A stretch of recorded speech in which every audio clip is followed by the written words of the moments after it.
За самиот крај од емисијата оставивме да позборуваме малку за Профундис. Профундис е еден исклучително квалитетен, оригинален, необичен камерен оркестар и ова утро со нас е оснивачот на овој камерен оркестар, воедно и уметничкиот раководител, а и самата диригентка.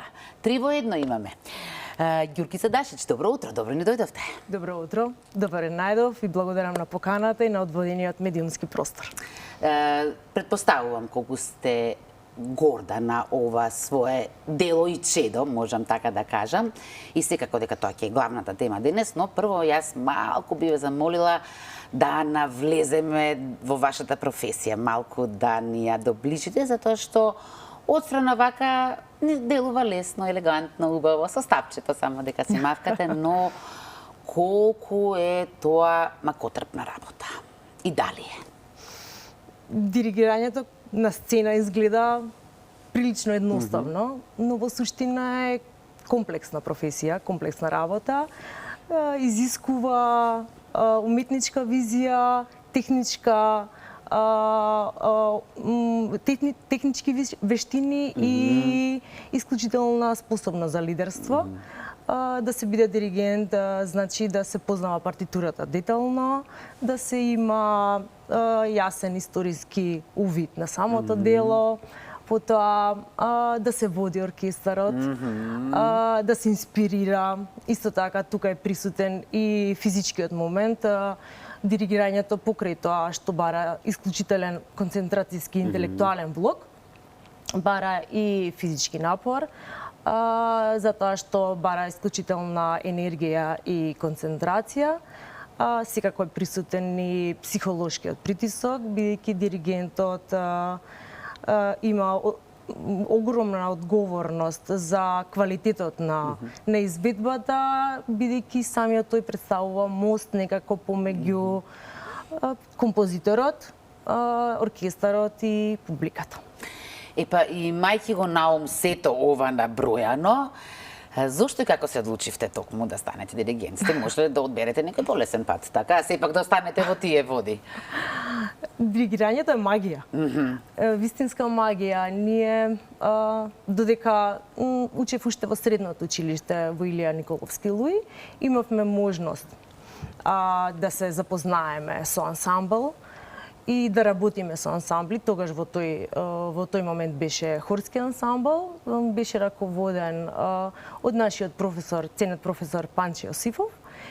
И кога се почувствува тој момент, тоа е едно општење, тоа е една размена на исклучителна енергија и креација помеѓу водачот во тој момент, диригентот и ансамблот, се во име на идејата на композиторот, да се растајни делото на композиторот, да добие видело тоа дело и навистина е едно чувство кое не би го променила за ништо.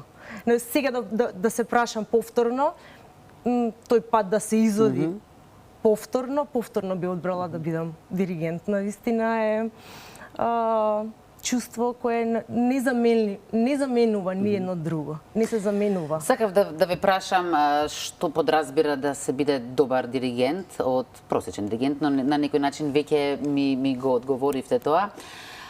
Оркестар без диригент не може да постои, така? Не може. Жаштима оркестар би било веројатно. Се нарушува единството на оркестарот, особено да речеме во некои клучни моменти може да се наруши тоа единство на оркестарот кога има густа фактура или например, не знам, промена на темпо, соодветна промена на атмосферата, но реално во некои одредени изолирани случаеви може да се функционира и без диригент. Затоа е потребно исклучително дисциплинирани музичари или мал ансамбл кој веќе долго време работи заедно, кој се познава помеѓу себе, кој може по пат на интуиција и со визуелни знаци да комуницира помеѓу себе, или пак некој состав кој би изведувало некој поедноставно дело.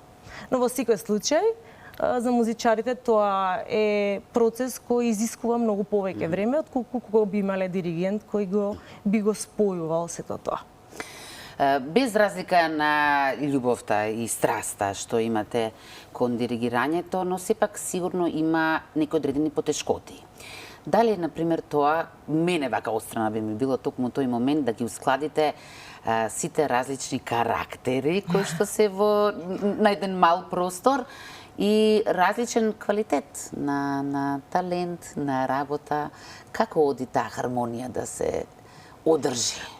Тешкотијата Психолошкиот, предпоставувам, пристап е неопходен тука, така? Апсолутно. Секој диригент треба да биде наоружен со исклучително количество на трпение. Челични нерви, што ви се рекла. Апсолутно, да. Трпение за секој индивидуален музичар во оркестарот, затоа што секој индивидуален музичар носи со себе одредено доживување, дали од надвор, дали од дома, и со тоа доживување доаѓа на пробата, тоа доживување понекогаш го пренесува на останатите, на диригентот, бидејќи ние сме суштества кои реагираат на енергии нормално и секоја енергија се прелева енергијата, тоа е убавината на нашата професија, тоа прелевање на енергијата, понекогаш нели има и нуспојави на сето тоа, понекогаш има тешкотии во сето тоа, но на крајот диригентот мора да биде тој кој мора да ја одржи енергијата во оркестарот.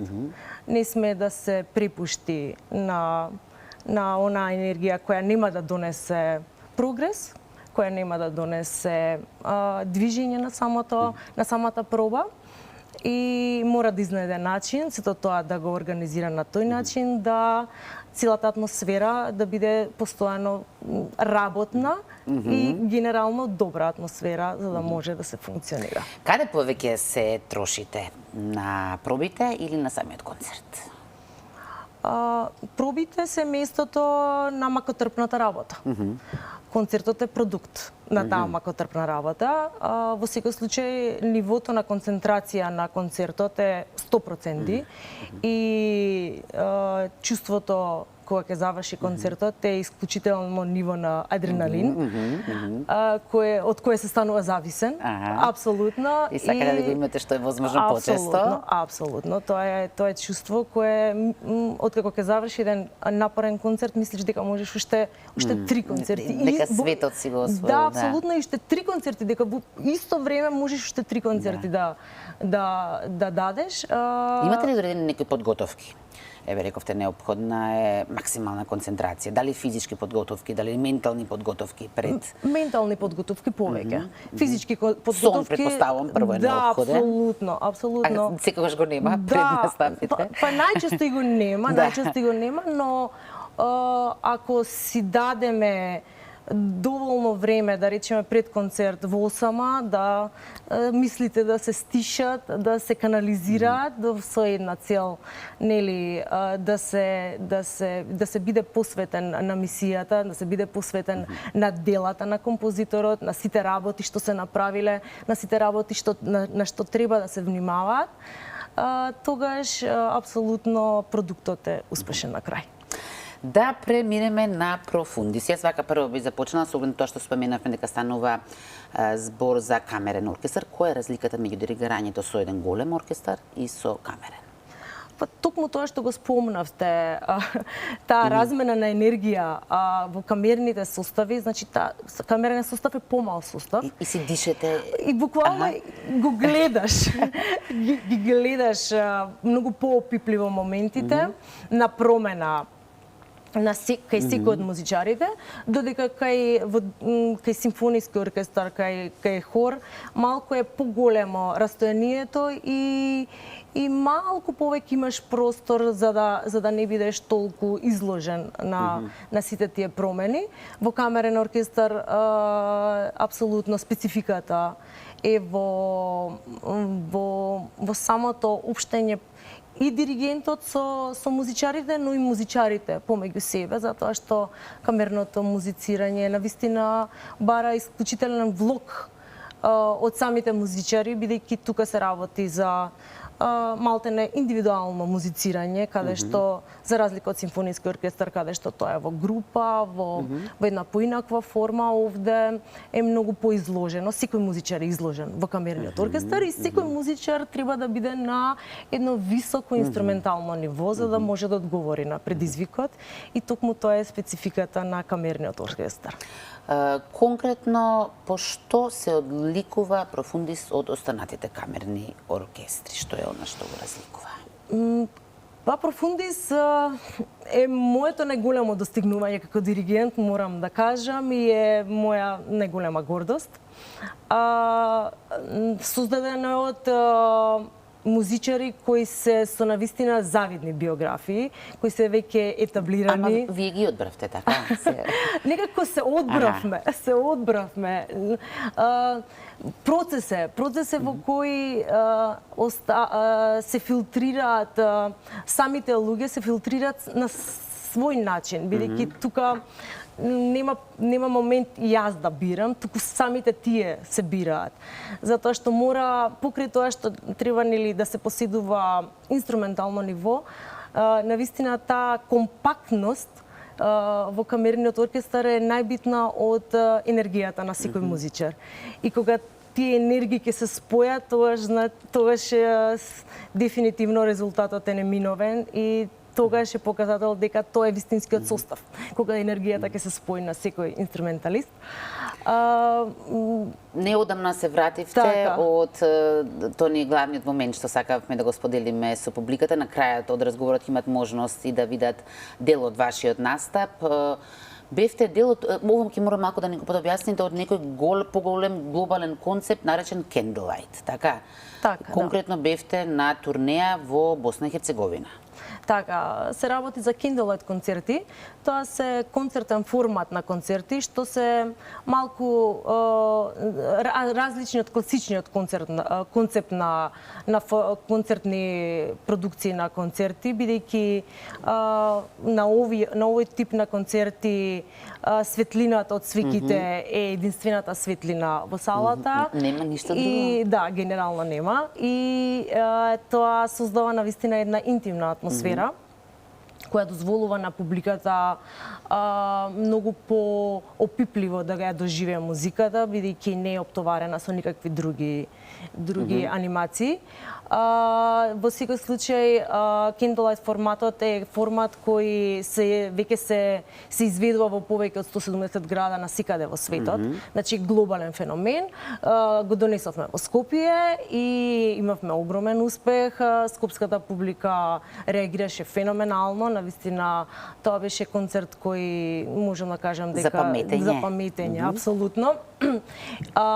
После тој успех сативме дека овој концепт одлично го прима публиката, дека можеме да си дозволиме да го ставиме во традиционална рамка, секоја година да правиме концерти од ваков формат и исто така на иницијатива на различни места, така? На различни места, ја диспрезираме уметноста оваа година и во Битола. На тој начин не сме само сконцентрирани на главниот град, туку и на други градови во нашата земја. И на иницијатива на артист продуцентската компанија од Сараево и во заедничка соработка ја реализиравме оваа турнеја во Босна и Херцеговина во 3 града, во Сараево, во Тузла и во Мостар. Одлично.